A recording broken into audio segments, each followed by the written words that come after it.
हजरत आमिना रजी अल्लाह ताला अन्हा कहती हैं कि जैसे ही नूरे मुस्तफ़ा मेरे शिकम में आया मुझे कोई तकलीफ नहीं हुई।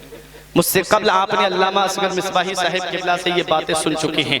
मैं इसका पस मंजर बयान करना चाहता हूँ। जब 4 महीने के करीब हमल शरीफ हुआ तो हजरत अब्दुल्ला से हजरत अब्दुल मुत्तलिब बोले, अब्दुल्ला बेटा मुल्क शाम चले जाओ और कुछ खरीद करके लेकर के आओ सामान, कि हमारा बेटा जब इस दुनिया में आएगा तो हम दावत का, आम दावत का एहतिमाम करेंगे। फल फ्रूट लेकर के आओ बेटे, खाने पीने का सामान लेकर के आओ। हजरत अब्दुल्ला चले, यसरिब में पहुंचे, मदीना मुनव्वरा पहुंचे। हजरत अब्दुल्ला की तबीयत खराब हो जाती है। हजरत अब्दुल्ला की जब तबीयत खराब हुई, हजरत अब्दुल्ला का मदीने शरीफ में विसाल हो जाता है। इधर मक्के में ना हजरत आमिना को पता, ना अब्दुल मुत्तलिब को पता। एक दिन हजरत आमिना आई, बोली अब्बा काफी दिन हो गए अब्दुल्ला की कोई खबर नहीं आई। हजरत अब्दुल मुत्तलिब ने अपने बेटे हारिस को भेजा, कहा बेटा देखो जाकर के। जब हारिस आए मदीना मुनव्वरा में तो उनको पता चला कि हजरत अब्दुल्ला का विसाल हो गया। अब सोचने लगे कि किस मुंह से जाकर के कहूं, जिनका इंतजार हजरत आमिना कर रही हैं अब वो इस दुनिया में नहीं रहे। जाकर के बड़ी हिम्मत जुटाई और अपने वालिद अब्दुल मुत्तलिब से कहा, अब्बा अब्दुल्ला इस दुनिया में नहीं रहे। हजरत अब्दुल मुत्तलिब अपना सर पकड़ करके बैठ गए कि कैसे जाकर के अपनी बहू से कहूं जो अपने शौहर का इंतजार कर रही हैं। हजरत आमिना के पास हिम्मत जुटा करके खुद हजरत आमिना ने पूछा, अब्बा क्या हुआ, अब्दुल्ला क्यों नहीं आए? तो कहा बेटी अब सब्र से काम लो, अब अब्दुल्ला इस दुनिया में नहीं रहे। इतना सुनना था, हजरत आमिना बैठ गई और रब की बारगाह में अर्ज करने लगी, मेरे मौला अभी तो मेरा बेटा इस दुनिया में आया भी नहीं, तूने उसके वालिद का साया पहले ही उठा लिया। गैब से आवाज आती है, आमिना इसके वालिद का साया हमारी हिकमत से उठा है, हमारी मर्जी से उठा है, ताकि दुनिया देख ले कि हमारा महबूब जो इस दुनिया में आ रहा है उसे किसी के सहारे की जरूरत नहीं है, उसका खुदा उसका सहारा है और वो सारी खुदाई का सहारा है। हजरत आमिना रजी अल्लाह ताला अन्हा हजरत अब्दुल्ला को याद करके बहुत रोया करती थी। ऐ मेरी माँ और बहनों, शौहर जिंदा हैं तो उनकी कद्र कर लो, शौहर जिंदा हैं तो उनकी इज्जत कर लो, वरना जिस दिन ये साए सर से उड़ जाते हैं उस दिन पता चलता है कि कितनी बड़ी दौलत हमने खो दी।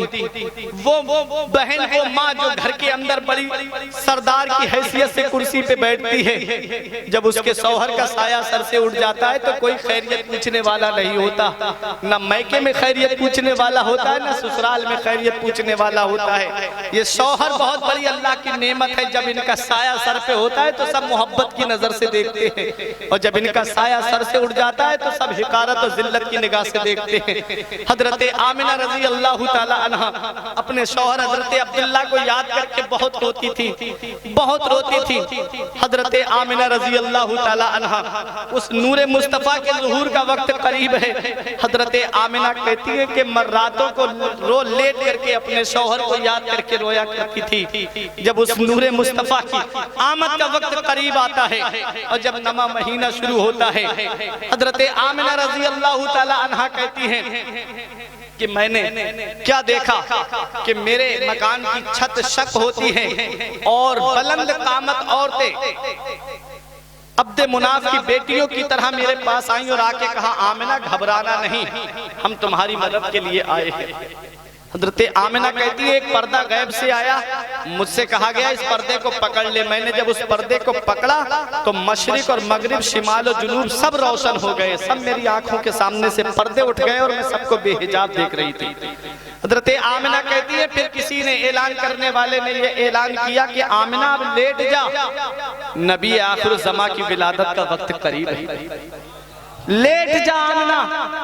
हजरत आमिना कहती है मुझे प्यास लगी, एक प्याले में शरबत आया, शहद से ज्यादा मीठा, बर्फ से ज्यादा ठंडा, दूध से ज्यादा सफेद। कहती है जैसे ही मैंने वो शरबत पिया मेरी सारी वहशत दूर हो गई।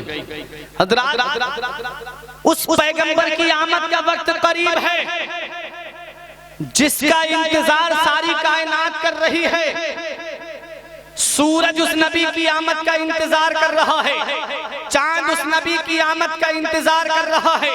हर एक दूसरे से पूछता है वो कब आएंगे, वो कब आएंगे। चांद ने सूरज से कहा, अरे सूरज, जिसके सदके में हमें पैदा किया गया है वो पैगंबर कब आएगा।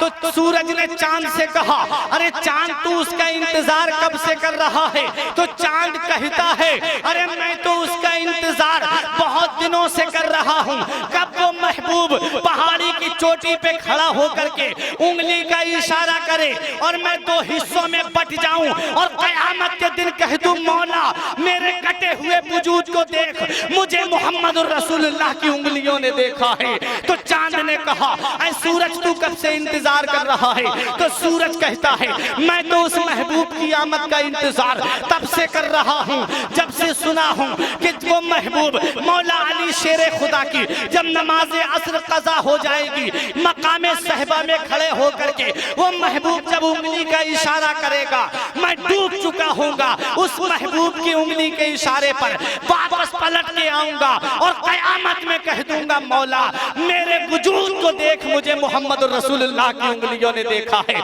मेरा इमाम पुकार के कहता है, सूरज उल्टे पांव पलटे, चांद इशारे से हो चाक। सूरज उल्टे पांव पलटे, चांद इशारे से हो चाक। अंधे नजदी देख ले कुदरत रसूलुल्लाह की, अंधे नजदी देख ले कुदरत रसूलुल्लाह की।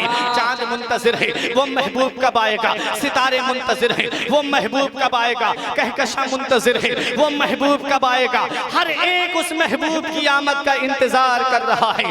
सबकी ये तमन्ना है उस महबूब को हम देखेंगे जिसके सदक़े में हमें पैदा किया गया है।